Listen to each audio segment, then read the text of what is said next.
Hey everybody, Anonymous Q's. The anonymous question is boundaries. You seem to have your boundaries under control. How can I do that? Yes, that's a, yeah.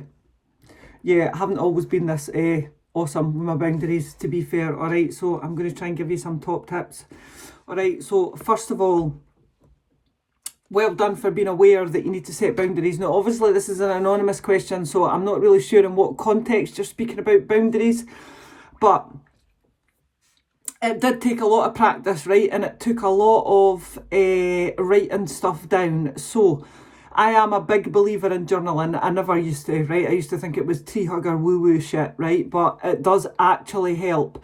And getting your thoughts out of your brain and onto a sheet of paper, like you never actually have to look at them again if you don't want to, but writing down what you would like your boundaries to be is very, very helpful, right? And if you've got more than a couple of boundaries, even writing them all down and then just picking on one and trying to sort that one out will do you the world of good. I kid you not.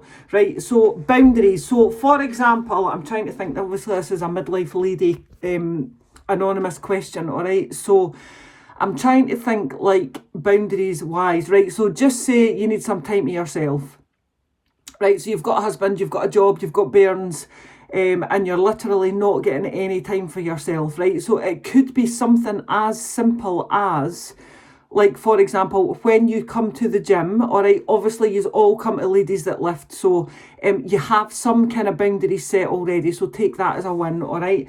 But it could be something as simple as leaving your phone in the car. So what we find sometimes, right, and I used to be really guilty of this as well, is I would come to training and like, so after the coach had done the whiteboard, I would go and check my phone and I would reply to a couple of messages. Then I would go and do the warm-up. Then I would go and check my phone and I would reply to a message. Then I would go and get my shit together for the WOD, do the WOD, and then at the end of the WOD, I would check my phone again, all right? So it's really, really difficult because apart from sucking the life out of you, feeling that you need to be at somebody's constant beck and call, it doesn't actually let you focus on the task in hand, right? And as women, we are an actual nightmare for trying to multitask, right? Now, don't get me wrong, most of us can pull it off quite well, but it usually means that you're putting in lesser effort to the task that you're trying to do at that time. So something like leaving your phone. All right, I have very good boundaries in the morning and at night with my phone. Like, I don't put my phone on, I don't look at my phone till I've been to the gym. So I've been up for an hour, been to the gym and done my workout, and then I'll look at my phone, all right? But even things like if you go into WhatsApp, I had this conversation with somebody the other day actually, because they said, I'm very aware of your boundaries and I don't like adding to them by WhatsApping you, right? But I have WhatsApp hidden on my phone, so I've got to scroll through like 4 screens to find my WhatsApp.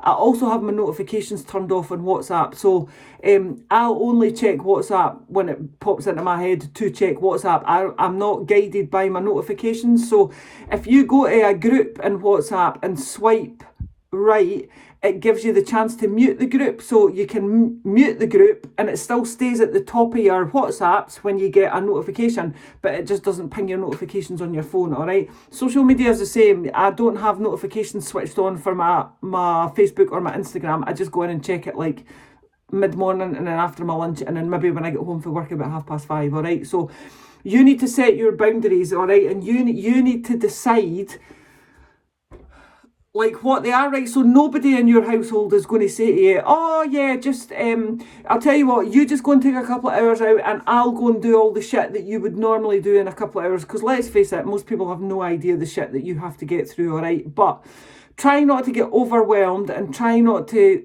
try and fight. It's like try not to pick too many goals all at once. Just pick one boundary. So if you would like to stay off your phone less because it means that people can't contact you, try it for an hour. Literally set your timer on your phone. Go and put your phone in another room, right? And try and not go near it. Now, you're going to fail many a time, but you just need to keep practicing. All right, other boundaries might be there's somebody there's somebody in your life that's actually sucking the life out of you, right? So you've got two choices. You can be upfront and honest with them and say, I'm sorry, but I can't deal with this at the moment. I need to take some time out from our friendship. Or you can just slowly cut back replying to them or asking them questions and stuff like that, do you know? So it might seem harsh, but the bottom line is you need to protect you, because nobody else is going to do it for you. I hope that's very helpful. If there's anything specific that you need a hand with, just give me a shout. You know I'm always around for a chat, all right? But boundaries, the thing to remember, right, is only you can choose your boundaries. Only you can set your boundaries, and only you can uphold your boundaries. You might fuck it up along the way a couple of times, but that's okay. You just need to keep trying to get your boundaries. Yous are worth it, ladies. Yous are allowed some time for you.